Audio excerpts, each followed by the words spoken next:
to tell you the truth, none of it really adds up. I agree. In full, because this is not in America's interest. Why the serial humiliation rituals and no one ever says, basta, ever. The U.S. is actually, and I'm sorry to say it, complicit in genocide right now. Of course. Tucker Carlson and Jeffrey Sachs just revealed the dark truth about the Israel lobby, and in this clip they discuss why it exists, how it maintains such a stranglehold over the U.S. political system, and some of its worst and most backward effects on American society. So let's get right into it. Please like the video and subscribe to the channel. May I ask you, you said a moment ago that no American president has ever constrained Israel in a meaningful way. I think George in the modern period. Yeah, certainly. George H.W. Bush kind of tried, and there was talk of an assassination attempt against him, and he lost, of course, after one term. But why do you think that is? Why is a country of 9 million people able to dictate terms to a country of 350 million people? Well, first of all, there's no legitimate reason for that. In other words, there's no intrinsic U.S. interest in any way, whether it's military or security or economic, for this to be the case. There's no moral reason for this to be the case. In other words, one could support Israel without supporting Israel's reckless extremism and militarism and all its wars.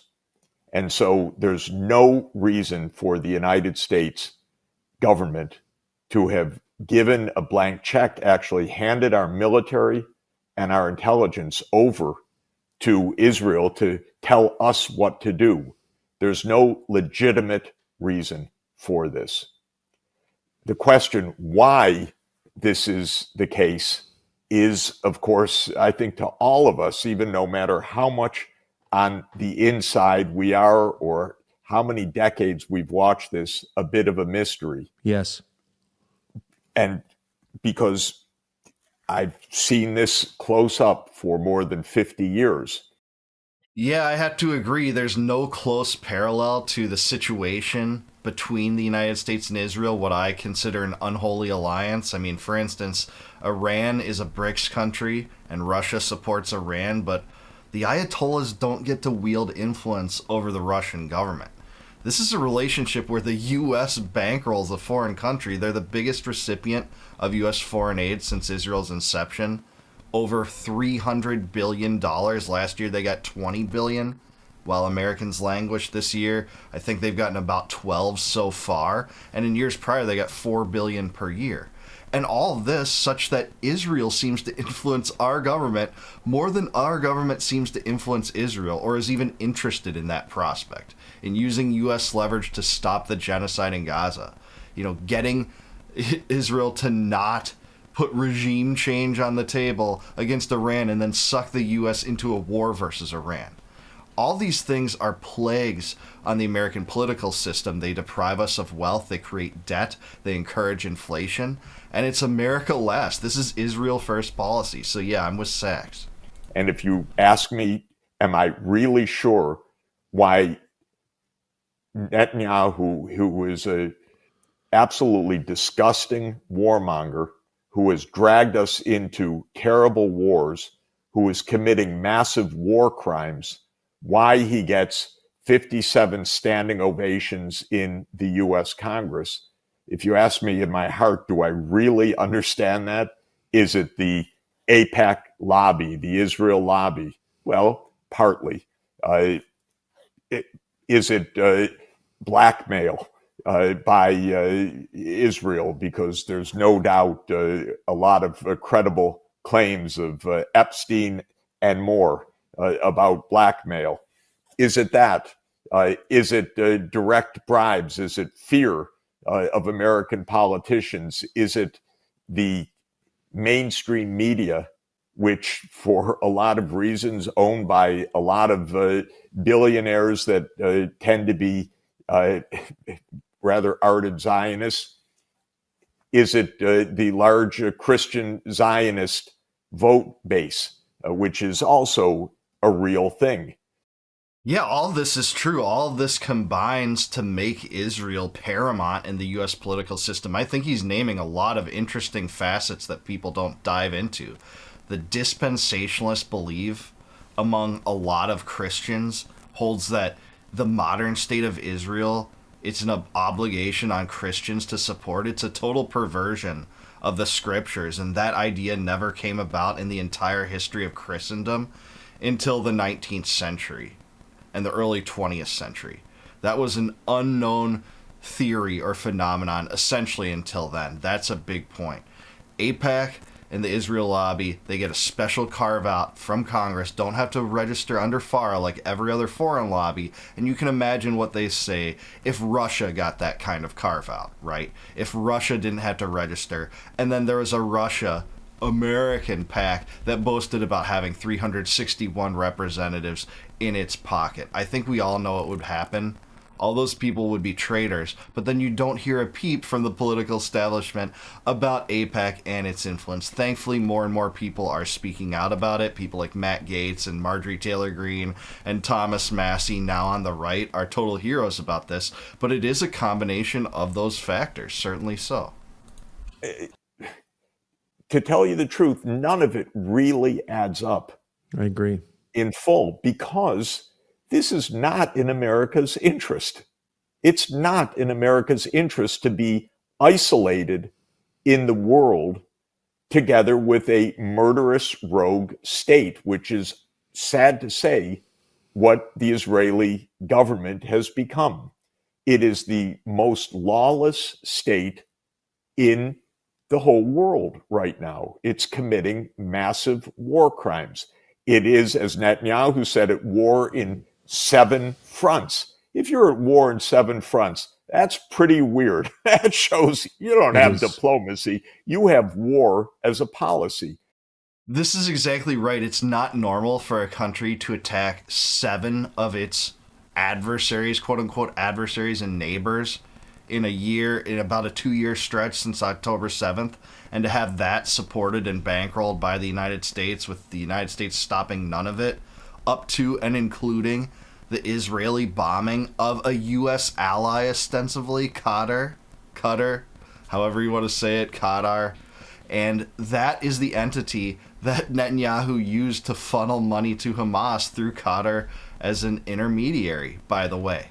So this is deranged behavior. And if you don't believe that Israel engages in blackmail, this is historically founded. Read up about the Shin Bet incident where a U.S. consulate employee was blackmailed by Israel. That happened, I think, in 1982. Also, read up about Jonathan Pollard and Netanyahu using illicit tapes between Bill Clinton and Monica Lewinsky in an attempt to free Pollard, an Israeli spy that worked inside the deep state to steal U.S. secrets, send them back to Israel, and then, oh yeah, Israel sent them to the Soviet Union.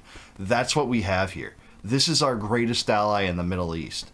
And it's not for Americans. The U.S. is an ally to Israel, but we don't derive any benefit from it. Israel gets all the benefit from it at the expense of the American citizens, at the expense of young men and women in the Middle East, overthrowing regimes like Libya and Syria exclusively for Israel.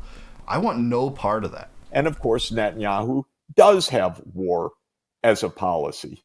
And, you know, Tucker, I am at the UN a lot, so I am in the UN Security Council a lot, listening or participating in UN sessions. And the UN, the Israeli politicians come and they yell at the whole rest of the world. And they yell at them in the most vulgar, stupid, puerile, and absolutely imbalanced and irrational way. And then the U.S. representative says, yes, we are with Israel.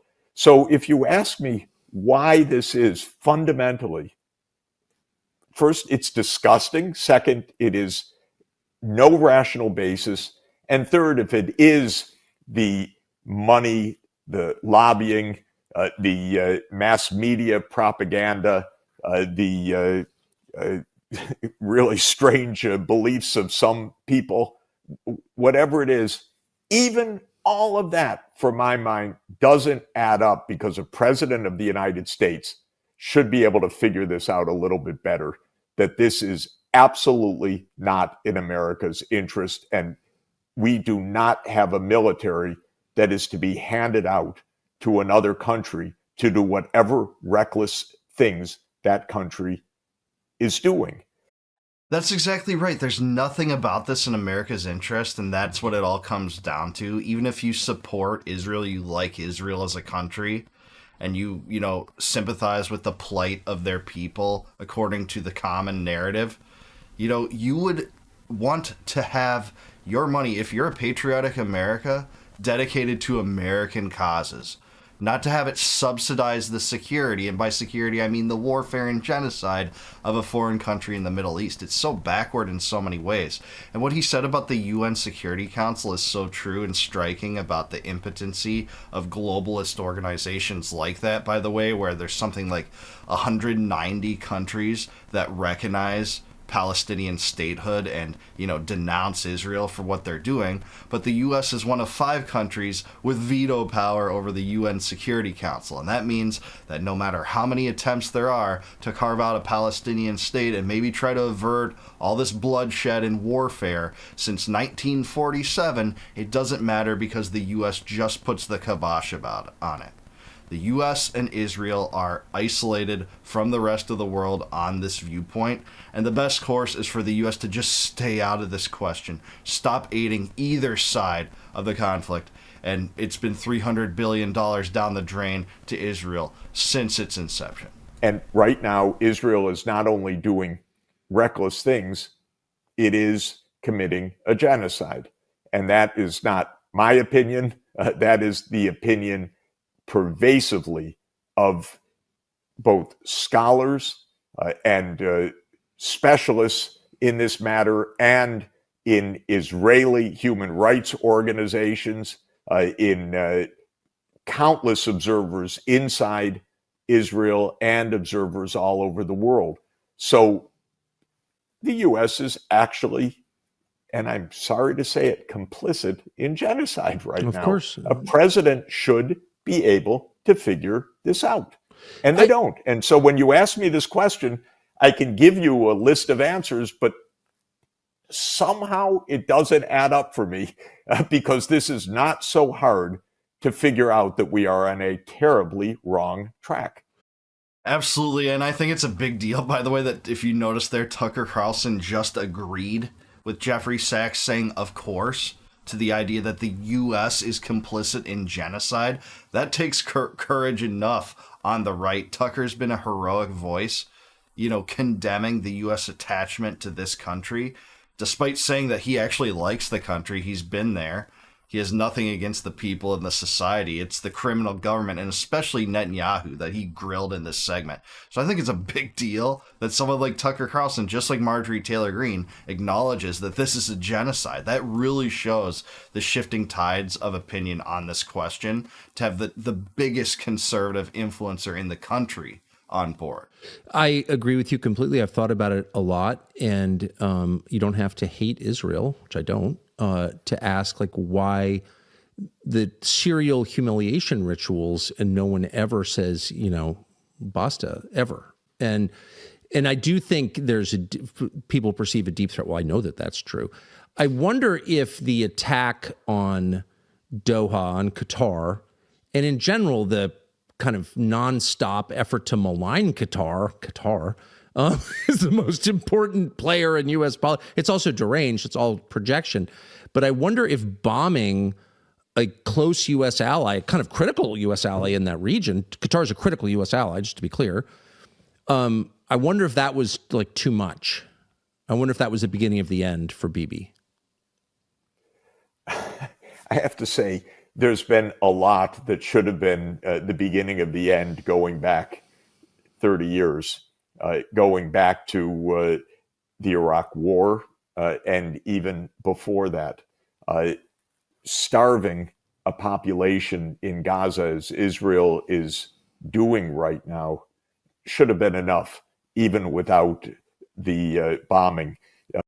Yeah, certainly so. They've reduced 400 aid stations charged with distributing food to 4, pushing the Gazan populace down into the south near Rafah, which is basically, by the way, now in ruins. And you have Anthony Aguilar, the GHF whistleblower, the Gaza Humanitarian Foundation, who got a monopoly. It's basically a front of the IDF to distribute food. They distribute food at only 2 of those locations in any given day. They do so for 15 minutes, and they do it in a way that creates stampede conditions where IDF fires live rounds over people collecting food. This is according to Anthony Aguilar and people on the inside of this. It's treacherous. It should not stand. And it's a total backward thing for you to call on U.S. citizens struggling to make ends meet, going to gas stations and not being able to fill up their car with gas, and going to the grocery store and having beef explode in price about twice as much as it was in 2020. If you go into my grocery store, that's what you get as a result of these policies that just funnels immense amounts of money into the coffers of Netanyahu. With our government not doing anything to curtail this, stop this, cease the public humiliation rituals, as Tucker's talking about, it's just so insane. Of Qatar. But yes, Qatar was an extraordinary event. Israel says we don't have to obey any laws anywhere. We will go anywhere. We will murder anyone. It's a murder operation, Mossad especially, but also this was the Israeli military in this case. They, and interestingly, what were they trying to do according to them in Qatar? They were trying to murder the negotiators of Hamas who were considering a ceasefire proposal. Now, I find it pretty strange that you murder your counterpart negotiators as they're considering a proposal. That's exactly what they did. It's crazy to think about, and Qatar exists to be a base for U.S. soldiers in the Middle East. That's ostensibly the reason. But they're not as close of an ally to the U.S. as Israel. So if Israel bombs Qatar, it doesn't matter to the U.S. president. They just essentially looks the other way.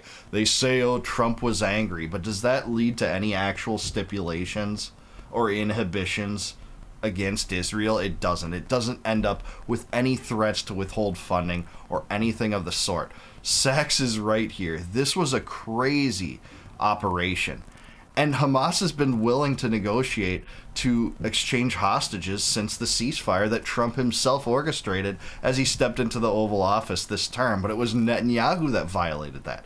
And for all the talk that Netanyahu wants these hostages back, no, he doesn't. Because those 50 remaining hostages they have, and by the way, Israel has something like 3,500 Palestinian hostages, Netanyahu wants them to exist, to still remain hostages, such that they serve as the pretext for his ethnic cleansing campaign in Gaza. And that's the sad truth. But this is actually normal behavior of the Israeli government. They have done this repeatedly now, that they murder precisely those who are negotiating. And the United States has been party to this. That's really awful and dangerous and absurd. It sure is, and it sure speaks to the evil of our ruling class that carves out an Israel first foreign policy to our detriment on every single issue, on issues related to Gaza, on issues related to Syria and Libya, and before that Iraq. And now you got sucked into the Iran war, where the U.S. actually had on the table the opportunity to carve out normalized relations with Iran, much like existed from 2015 to 2017 under the JCPOA, where there would be a U.S.-sponsored inspections regime. And by the way, all the documentation that came out of that, which Congress had and has been presented to Congress, showed that Iran was actually complying with that. Well, Trump tore up the U.S. connection to that agreement, which still does exist on the European side, but Trump tore that up in his first term. And because of that, we're left with this opportunity. There was a new opportunity to negotiate with Iran to say, hey, no nuclear weapons program. We're going to hold you to that. Let's create a new agreement. And then suddenly they went from that to the Steve Witkoff party saying, no, there's no way you can enrich nuclear or uranium whatsoever. Well, they need to enrich uranium for a nuclear energy program, which they couldn't give up. So it was a total non-starter to pivot to that extreme suddenly and abruptly. And it really showed you all you needed to know, because Netanyahu wanted regime change in Iran. He still wants regime change in Iran. The neocons still want regime change in Iran. They've been talking about it since the clean break, which was a strategy to overthrow 7 countries in 5 years and not play nice with Israel's Arab neighbors anymore. And I don't think you've heard the end of it. Well, because of that, we got sucked into that 12-day war, and it's not over. There's just a ceasefire. And again, they're going to ramp up the propaganda again. The answer is simple, people. Pull out all aid to Israel. Get out of the Middle East. Shut down all U.S. bases that exist in the Middle East. Stop engaging in entangling alliances that George Washington and Thomas Jefferson warned against. Jefferson, in his first inaugural address, said the American doctrine should be peace, commerce, and honest friendship with all nations, entangling alliances with none. And man, is Israel a dangerous and toxic entangling alliance. But what do you think, though? Is Tucker and Jeffrey Sachs correct about this? Why is the Israel lobby so prevalent and so powerful? And are things going to change in the next few years? Let me know in the comments down below. Please like this video, subscribe to the channel, subscribe to Tucker also. This was an awesome presentation by the two. And if you like my commentary and like this video, please consider supporting me as a YouTube member. If you click the join button below, you can get access to all of my videos before they go live to the general public on YouTube. And until I see you guys next time, no more war, no more debt, no more inflation, and no more empire. Peace out, guys. Catch you in the next one.